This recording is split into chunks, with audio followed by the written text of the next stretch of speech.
Over the last 30 years, countries around the world have shown that changing the population age structure through lower fertility can translate into increased economic growth.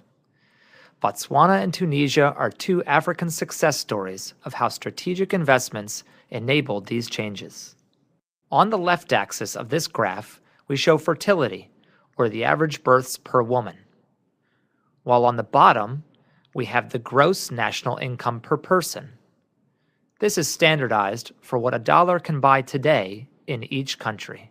In 1980, in Botswana, women had an average of 6 children each, and the income per person was almost $1,600. In Tunisia, fertility was slightly lower, just below 6 children per woman, and income was slightly higher, almost $1,900 per person. Let's see how things have changed. You see income increase right away in Botswana, and although there are some bumps along the way, fertility is falling very rapidly in both countries.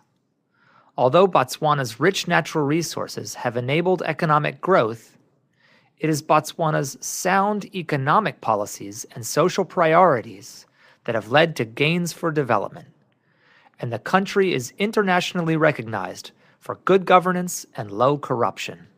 Tunisia was one of the first countries in Africa to adopt a policy that reduced fertility to accelerate social and economic development.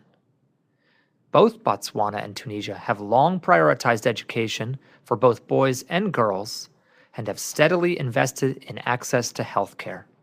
Comparing today with where these countries started in 1980, we see that families have 2 or 3 fewer children.